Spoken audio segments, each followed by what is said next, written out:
ओम नमः शिवाय। नमस्कार दोस्तों, स्वागत है आप सभी का हमारे चैनल भक्ति ज्ञान में। दोस्तों, आज मैं आपको शिव महापुराण की कथा का श्रवण करा रहा हूँ। आप सभी भक्तजन इस कथा को श्रद्धा पूर्वक मन लगाकर सुने। भगवान शिव जी आप सभी की मनोकामना पूर्ण करेंगे और आप सभी के कष्टों को हर लेंगे। इतनी कथा सुनकर नारद जी ने कहा, हे पिता, आपने शिव चरित्र का वर्णन कर मुझे अत्यंत प्रसन्नता प्रदान की है। अब आप शिव जी की अन्य कथाओं का भी विस्तार पूर्वक वर्णन कीजिए तथा उनके कैलाश पर्वत पर निवास करने का सब हाल सुनाइए। ब्रह्मा जी बोले, हे नारद, कैलाश पर्वत पर पहुंचकर शिव जी ने सती का स्मरण किया और वीरभद्र आदि गणों के सम्मुख सती जी की महिमा का विविध प्रकार से वर्णन किया। उन्होंने संसारिक मनुष्यों को कामदेव की महिमा दिखाने के लिए सती जी के वियोग में शोक प्रकट करते हुए अनेक प्रकार के चरित्र दिखाए। तदुपरांत वे बहुत समय तक एक ही आसन पर बैठकर ध्यान मग्न हो गए। जब उन्होंने बहुत दिनों बाद उस समाधि का त्याग किया, उस समय उनके ललाट से कुछ पसीना पृथ्वी पर गिर पड़ा। उसके द्वारा एक परम तेजस्वी पुरुष की उत्पत्ति हुई। उस पुरुष के 4 हाथ थे। वह लाल वर्ण वाला, अपने कंठ में माला पहने हुए तथा अत्यंत शक्तिशाली था। उत्पन्न होते ही वह बालकों के समान रोने लगा। हे नारद, उसे देखकर पृथ्वी ने अपने मन में यह विचार किया कि इस बालक का पालन पोषण मुझे करना चाहिए, क्योंकि यह परम तेजस्वी प्रतीत होता है। शिव जी की अर्धांगिनी सती जी अपना शरीर त्याग चुकी हैं, अतः अब मेरे अतिरिक्त इसका पालन करने वाला और कौन है। यह मेरे ऊपर उत्पन्न हुआ है, इसलिए मैं इसकी माता के समान हूँ और माता के समान ही मुझे इसका पालन पोषण करना चाहिए। यदि मैं स्त्री रूप धरकर इसका पालन नहीं करूँगी तो शिव जी मुझे अवश्य ही दंड देंगे। यह निश्चय कर पृथ्वी ने अपना स्वरूप स्त्रियों के समान बनाया। पृथ्वी का वह स्वरूप अत्यंत सुंदर तथा पवित्र था। उसे देखकर यह प्रतीत होता था मानो कामदेव की पत्नी रति ने दूसरा अवतार ग्रहण किया हो अथवा भगवान विष्णु ने फिर से मोहिनी रूप धारण कर लिया हो। ऐसा सुंदर स्वरूप बनाकर पृथ्वी उस बालक के समीप जा पहुंची और उसे अपनी गोद में उठाकर तथा अपने स्तनों को उसके मुख से लगाकर दूध पिलाने लगी। वह बार बार उसे देखकर हंसती और उसका मुख चूमती थी। शिवजी ने जब पृथ्वी को इस रूप में देखा तो वे उसकी अभिलाषा जानकर मुस्कुरा पड़े। फिर उसे संबोधित करते हुए बोले, हे पृथ्वी, तुम्हारा बड़ा भाग्य है जो हमारा पुत्र तुम्हें दिखाई दिया। तुम प्रसन्नतापूर्वक इसका पालन करो। यद्यपि वह बालक हमारे पसीने से उत्पन्न हुआ है तो भी यह तुम्हारे नाम से प्रसिद्ध होगा, अर्थात सब लोग इसे भौम कहकर पुकारेंगे। यह बालक तुम्हें अत्यंत सुख प्रदान करेगा। इस प्रकार पृथ्वी से कहकर जब शिवजी ने उस बालक की ओर देखा तो उनके हृदय का शोक कुछ घट गया। तदुपरांत पृथ्वी उस बालक को लेकर अपने घर लौट गई और प्रसन्नतापूर्वक उसका पालन पोषण करने लगी। वह भौम नामक बालक शरद काल की रात्रि के समान निरंतर वृद्धि को प्राप्त होने लगा। जब वह बड़ा हुआ तो शिवजी का पूजन करने के निमित्त मधुवन में जा पहुंचा और अत्यंत भक्ति पूर्वक शिवजी की पूजा करने लगा। उसने ग्रीष्म ऋतु में अग्नि झुलसा कर तथा शीत ऋतु में जल में बैठकर शिवजी की पूजा की। 3 करोड़ शिवलिंगों की स्थापना करके उसने श्रेष्ठ व्रत तथा नियमों द्वारा उनका पूजन किया।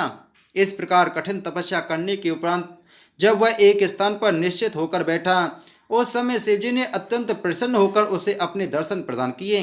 हे नारद, शिवजी के दर्शन प्राप्त कर भौम ने सर्वप्रथम अत्यंत कठिन शब्दावली में रचित उनकी स्तुति की। तदुपरांत यह कहा, हे प्रभु, मैं स्वयं आपसे कुछ नहीं मांगना चाहता, अस्तु आप मेरे लिए जो भी उचित समझें वह वरदान देने की कृपा करें।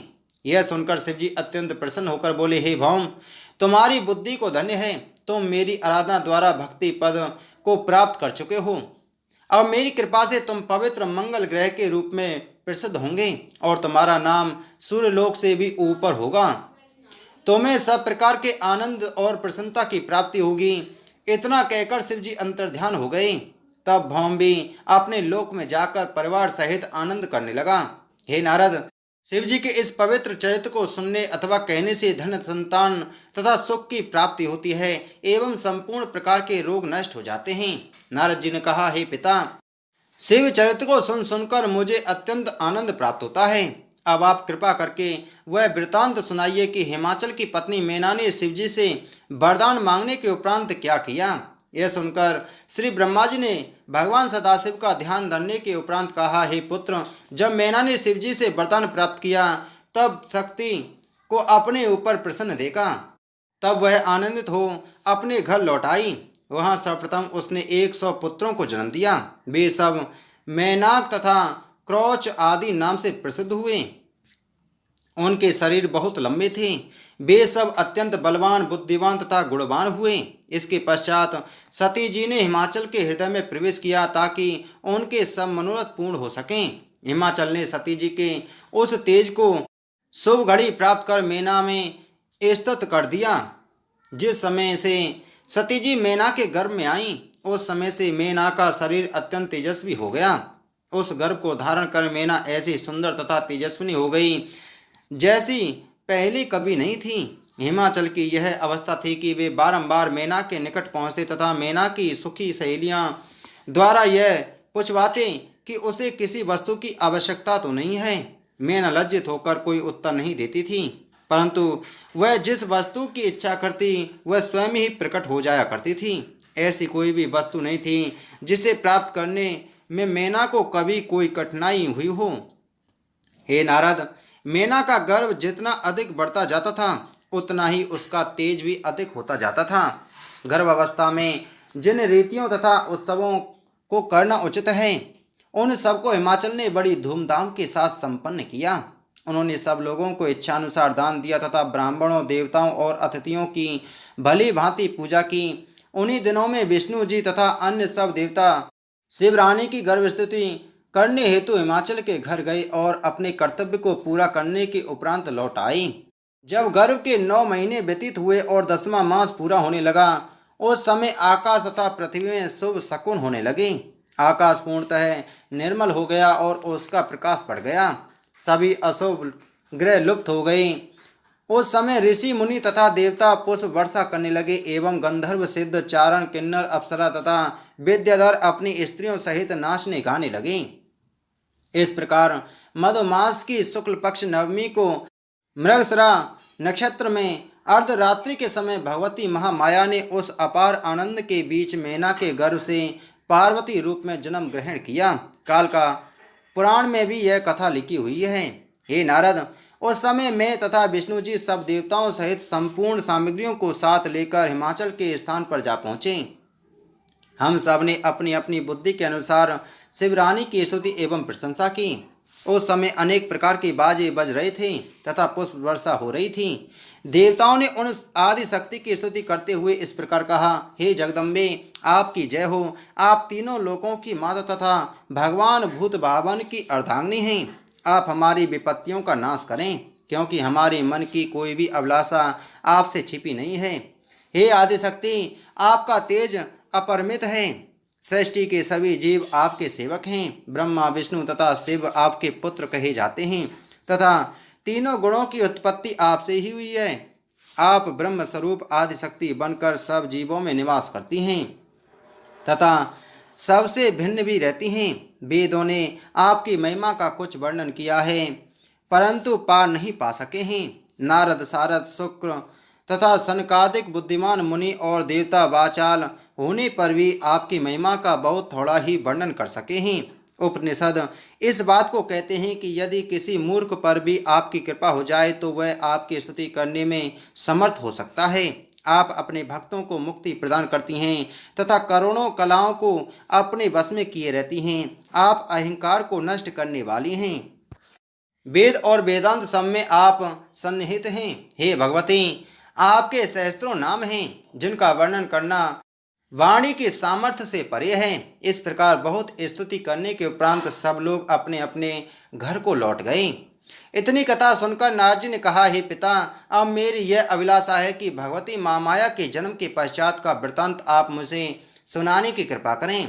उन्होंने हिमाचल के घर में रहकर जो बाल लीलाएं की उन सबको सुनाकर आप मुझे प्रसन्नता प्रदान कीजिए। देवर्षि नारद की यह प्रार्थना सुनकर ब्रह्मा जी बोले, हे पुत्र, जब भगवती माँ माया ने अवतार ग्रहण किया और सब देवता उनकी स्तुति प्रशंसा करने के उपरांत अपने अपने स्थान को लौट गए, उस समय हिमाचल ने बड़ी धूमधाम से अपनी पुत्री का जन्म उत्सव मनाया। मैना उन्हें आदिशक्ति का अवतार पहचान कर अत्यंत प्रसन्न हुई।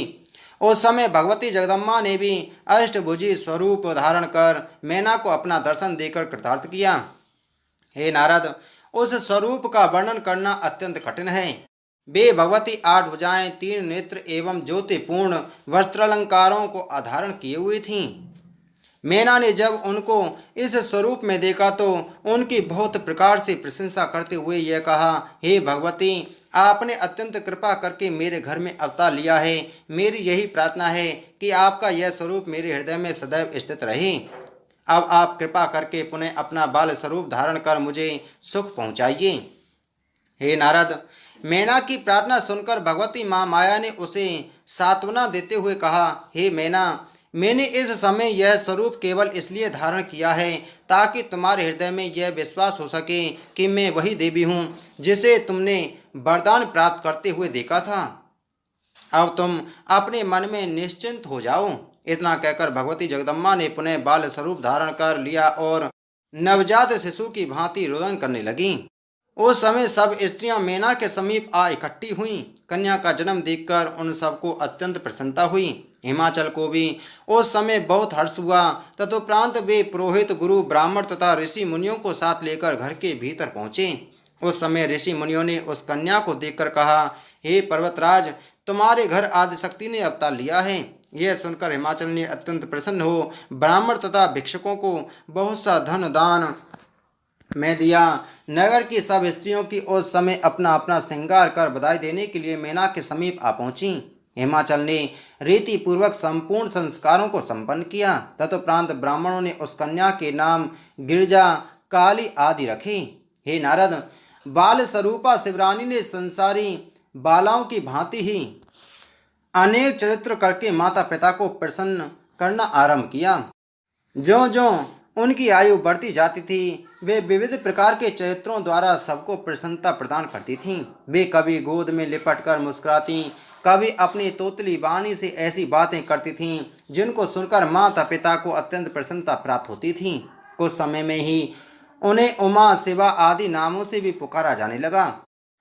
बड़ी होकर जब उन्होंने तपस्या करने के लिए वन में जाने का विचार किया, उस समय मैना ने चिंतित होकर उन्हें नहीं जाने दिया। पर्वतराज हिमाचल यद्यपि अनेक संतानों के पिता थे, तो भी उनका सबसे अधिक प्रेम गिरजा पर ही रहता था।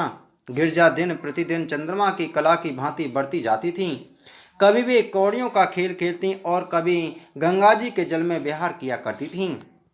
संसारी रीति के अनुसार उन्होंने विद्याध्ययन भी प्रारंभ किया और कुछ ही समय में संपूर्ण विद्याओं में निधान हो गईं। हे नारद, बाल्यावस्था व्यतीत हो जाने पर जब उन्होंने युवावस्था में प्रवेश किया, उस समय की उनकी सुंदरता का वर्णन किसी भी प्रकार नहीं किया जा सकता। वे ऐसी अनन्य स्वरूपा थीं कि उन्हें उत्पन्न करने के पश्चात में उन जैसी सुंदरता अन्य किसी भी प्राणी को प्रदान नहीं कर सका। मानो गिरजा को उत्पन्न करने के पश्चात मेरा सृष्टि रचना का संपूर्ण परिश्रम सफल हो गया हो। जिन लक्ष्मी जी को मैंने अत्यंत प्रेम पूर्वक समुद्र से निकाला था, उन्हें भी गिरजा के समान कहते हुए मुझे लज्जा का अनुभव होता है। गिरजा के समान अन्य किसी को ना पाकर मैं उन्हें केवल निरूपमेय कहकर ही मौन हो जाता हूँ। तीनों लोकों में उन जैसी स्त्री अन्य कोई नहीं है। मेरी पत्नी तो किसी भी प्रकार उनके समक्ष नहीं ठहर सकती। लक्ष्मी में चंचलता का अवगुण है, अतः उन्हें गिरजा के समान नहीं कहा जा सकता। रति तथा भगवान विष्णु के मोहिनी रूप की महिमा भी उनके सौंदर्य के समक्ष नहीं ठहर पाती। इसलिए यही कहना उचित है कि वे अपनी उपमा आप ही थीं। बोल शिव महापुराण की जय। बोल शिव शंकर भगवान की जय।